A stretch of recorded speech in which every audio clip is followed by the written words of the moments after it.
आइए सुनते हैं इश्क की एक ऐसी कहानी जिस पर वक्त की कोई सरहद नहीं है। चौधरियों की इस 70 साल पुरानी हवेली को आज बड़े ही शानदार तरीके से सजाया गया है। आज छोटे चौधरी रिजवान के बेटे शाहनवाज का वलीमा है। शाहनवाज की दुल्हन आलिया पास ही के गांव के जमींदार की बेटी है। नई दुल्हन आलिया अपने शोहर शाहनवाज के साथ खड़ी अपने नए ससुराली रिश्तेदारों से मिल रही हैं। शाहनवाज के कजिन्स कह रहे शाहनवाज से, शाहनवाज तुम तो बड़े लकी निकले। हमने सुन रखा है तुम्हारी बीवी के बारे में कि तुम्हारी बीवी बड़ी ज़हीन है, ये लिटरेचर में पीएचडी कर रही हैं। शाहनवाज कह रहा नहीं, ऐसी कोई बात नहीं है। असली खूबी तो वो होती है जो ज़ाहिर में नज़र आए, जैसे हुस्न, खूबसूरती। ये जहानत कब से खूबसूरती की टक्कर में आने लगी। वहीं यहाँ पर काम करने वाले नज़र मोहम्मद दूर से ही अपने मालिकों की इस हवेली को देख रहे हैं। उनके साथ उनका पोता भी है। अब ये दोनों दादा पोते इस हवेली से निकलने वाले शोर शराबे और म्यूज़िक की आवाज़ को सुन के अपने तौर पर अपने मालिकों के यहाँ हो रहे फंक्शन का मज़ा ले रहे हैं। शादी की तरकीब ख़त्म होते से ही इस हवेली के चारों तरफ फिर से सन्नाटा तारी हो गया। नज़र मोहम्मद अपनी जगह पर लेटे कुछ गुनगुना रहे हैं।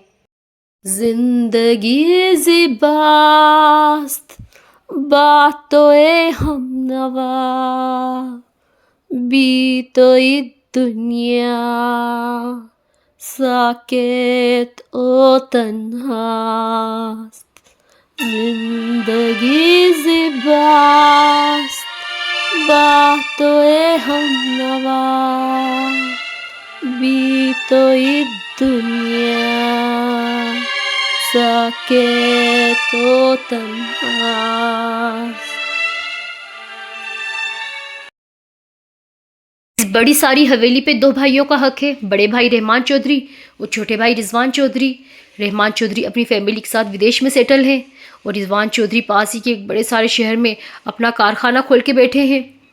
रिजवान चौधरी को ज़मीनों के हिसाब किताब देखने के लिए अपने बेटे को टाइम टाइम पे यहाँ पहुँचाना पड़ता है, इसलिए उन्होंने शाहनवाज की शादी करके उसकी बीवी आलिया को यहीं सेटल कर दिया कि अगर शाहनवाज की बीवी गाँव में रहेगी तो शाहनवाज टाइम टाइम पे वहाँ पे चक्कर लगाता रहेगा। आलिया बहुत ज़हीन लड़की है। शाहनवाज के साथ 2-3 दिन गुजार की वो समझ गई कि शाहनवाज बहुत ज़्यादा खुद पसंद आदमी है, वो अपने आगे किसी को कुछ नहीं समझता। शाहनवाज कह रहा है आलिया से, आलिया मुझे अपने आने जाने का और टाइम का हिसाब किताब देने की बिल्कुल आदत नहीं है, तो तुम मुझसे कभी कोई सवाल मत करना, बस तुम अपनी लिमिट में रहना। शाहनवाज तो नाश्ता करके निकल लिया। अब आलिया को समझ में नहीं आ रहा है कि वो क्या करे। अपनी सारी कॉपी किताबें तो अपने घर छोड़ कर आई थी। उसने तो सोच रखा था कि उसे शादी के बाद इन सब चीज़ों का टाइम नहीं मिलेगा, वो शादी के बाद अपना पूरा टाइम अपने शोहर के साथ बिताएगी, पर यहाँ शोहर को उसकी नहीं पड़ी है। अब आलिया अकेली बेचारी इस हवेली के चक्कर काट रही है। वो देख रही है इस हवेली को कि ये हवेली जब बनी होगी तो कितनी खूबसूरत लगती होगी। तभी आलिया को सामने एक बंद दरवाज़ा नज़र आया। आलिया सोच रही है इन लोगों ने जब इस पूरी हवेली को रिन्यू कराया तो इस एरिया को क्यों छोड़ दिया। आलिया ने दरवाज़ा खोला। आलिया ने देखा ये एक तहखाना है। आलिया ने वहाँ की लाइट चालू करी। आलिया ने देखा नीचे तहखाने में बहुत सारी अलमारियाँ रखी हुई हैं। आलिया नीचे उतर कर आई। आलिया ने देखा ये सारी किताबों की अलमारियाँ हैं और इन सब में किताबें भरी पड़ी हैं। अब इतनी सारी किताबें देख के आलिया भी चौंक रही है। आलिया सोच रही है इतनी सारी किताबें, यहाँ इन चौधरियों के ख़ानदान में ऐसा कौन होगा जिसे पढ़ने का इतना शौक है। आलिया ने एक अलमारी खोली। उसने देखा इस अलमारी में एक ही बुक की कई कॉपियाँ रखी हुई हैं।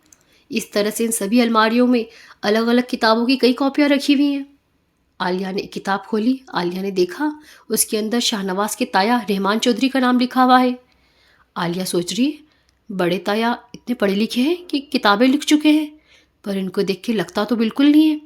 आलिया देख रही है किताबें उर्दू, इंग्लिश और पर्शियन तीनों लैंग्वेजेस में लिखी हुई हैं।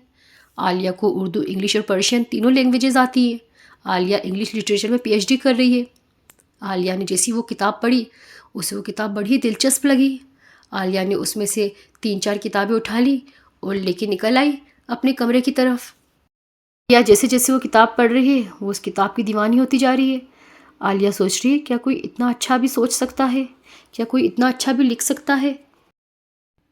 आलिया को किताब पढ़ते हुए वक्त गुजरने का पता ही नहीं चला कि कब शाम हो गई। थोड़ी ही देर बाद रात भी हो गई। अब आलिया डिनर के लिए शाहनवाज का इंतज़ार कर रही है, पर शाहनवाज के आने का कोई ठिकाना ही नहीं है। शाहनवाज ने पहले आलिया से कह दिया था कि तुम बेफिजूल मुझे फ़ोन करके डिस्टर्ब मत करना। अब आधी रात के वक्त शाहनवाज घर में दाखिल हुआ है। शाहनवाज कह रहा है मैं तो डिनर करके आया, तुमने बेकार में मेरा इंतज़ार किया। अब शाहनवाज तो अच्छा खासा थका हुआ था, लगता है कैसे पार्टी करके आया है। वो तो बिस्तर में जाते सी इधर आलिया को रात होते से ही इस हवेली से हेबत महसूस होने लगती है। उससे इसकी दीवारों को देख के ऐसा लगता है जैसे ये आंसू बहा रही हो। इसकी खामोशी, इसका सन्नाटा किसी मातम की तरह लगता है। सुबह होते से ही आलिया भी अपने रूटीन वर्क पे लग गई। शाहनवाज ब्रेकफास्ट करके अपने काम पे चला गया था। आलिया ने नौकरों को इंस्ट्रक्शन दिए। अब वो वापस अपने कमरे में जा रही है। आलिया ने देखा सामने रहमान ताया खड़े हैं। आलिया सोच रही है इतना जीनियस आदमी और अब हमारे घर में रहते हैं, हमारे रिश्तेदार हैं। मैं कितनी खुशनसीब हूँ कि मुझे इनसे बात करने का मौका मिलेगा। अब रहमान ताया के इधर आते सी आलिया ने उन्हें रहमान को देख के आलिया ने बोला, रोज़ बखैर अम्मू, हाले शोमा चेतो रहे। रहमान कह रहे क्या? आलिया ने फिर से दोहराया, हाले शोमा चोते रहे अम्मू। अब रहमान को देख के ऐसा लग रहा उन्हें कुछ समझ में नहीं आ रहा। रहमान कह रहे क्या कहना चाह रही हो बेटी? आलिया कह रही कुछ नहीं तैयबा, बस वो आपसे आपका हालचाल पूछ रही थी। रहमान ने बोला ठीक है, और बताओ तुम्हें से हवेली में रहने में कोई परेशानी तो नहीं आ रही? आलिया ने बोला नहीं तैयबा सब ठीक है। इतना कह के रहमान वहाँ से चले गए। अब आलिया सोच रही ऐसा कैसे हो सकता है, मैंने तो बस इनसे पर्शियन लैंग्वेज में इनसे इनके हालचाल पूछे थे, ये उसका ही जवाब नहीं दे सके, तो ये पर्शियन लैंग्वेज में इतनी सारी बुक्स कैसे लिख सकते हैं? अब आलिया कंफ्यूज हो रही थी। वो सोच रही थी इसका मतलब ये बुक्स इन्होंने नहीं लिखी। आलिया यही सोच रही है कि अगर ये किताबें तायाजान ने नहीं लिखी, फिर इन किताबों पर तायाजान का नाम क्यों है? कौन है इन किताबों का असली राइटर? अब आलिया को इन किताबों के राइटर के बारे में जानने में बड़ी दिलचस्पी हो रही है।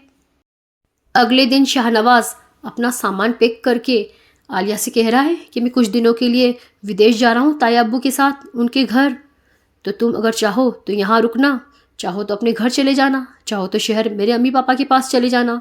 वैसे भी वो लोग चाह रहे हैं कि तुम थोड़े दिन उनके पास जाके रुको, ये तुम्हारी मर्ज़ी कि तुम्हें जहाँ जाना हो। अब आलिया सोच रही है विदेश जाने का प्रोग्राम इतनी जल्दी तो नहीं बन सकता, हो सकता है शाहनवाज ने इसकी पहले से तैयारी कर रखी हो, पर उसने ये बात आलिया को बताना ज़रूरी नहीं समझा। आलिया सोच रही है अब ऐसा तो मेरे साथ चलता ही रहेगा, ये शाहनवाज तो मुझे हर कहीं छोड़कर जाता ही रहेगा, तो क्या मैं हर बार अपने मायके जाऊंगी? आलिया ने फैसला किया कि मैं यही हवेली में ही रुकूंगी। वैसे भी अब उसे अपनी मनपसंद अपनी दिलचस्पी का सामान मिल गया है। उसे यहाँ पे बहुत सारी किताबें मिल गई हैं जो उसको बहुत ज़्यादा पसंद आ रही हैं। आलिया इन किताबों को बड़ी दिलचस्पी से पढ़ रही है। आलिया को इन किताबों से ज़्यादा उसके लिखने वाले राइटर के बारे में जानने में दिलचस्पी है कि काश उसे पता चल जाए कि ये किताबें किसने लिखी हैं।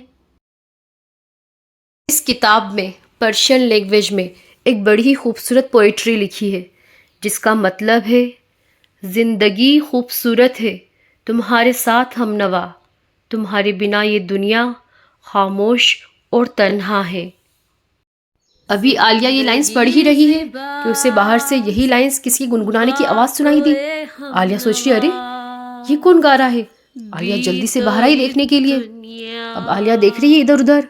उसने देखा सामने एक बुजुर्ग बाबा है जो ये धुन गुनगुना रहे हैं। आलिया जल्दी से उनके पास आई। ये नज़र मोहम्मद है। अब आलिया पूछ रही नज़र मोहम्मद से, अरे बाबा रुकिए, सुनिए, ये जो आप गाना गा रहे हैं या आपने पहले कभी कहीं सुना है? नज़र मोहम्मद देख रहे हैं आलिया को। आलिया पूछ रही बाबा बताइए ना, ये गाना आपने पहले कभी कहीं सुना है या फिर ये गाना आप ही ने लिखा है? इतने में उनका पोता उनके पास आ गया। उनका पोता कह रहा दादा आप यहाँ आ गए, मैं कब से आपको उधर ढूंढ रहा हूँ। आलिया पूछ रही उनके पोते से ये तुम्हारे दादा हैं? वो कह रहा है जी, पर इन्हें भूलने की बीमारी है, हमारा घर उधर है और ये गलती से इधर आ गए।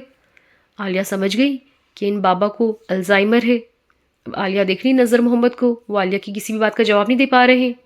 अब ये दोनों दादा पोते एक दूसरे का हाथ पकड़ के जा रहे हैं अपने घर को और ये दोनों साथ में वही गाना गुनगुनाते हुए जा रहे हैं। जिंदगी ज़िबास्त बातों हमनवा बीतोई दुनिया साके तो तन्हास्त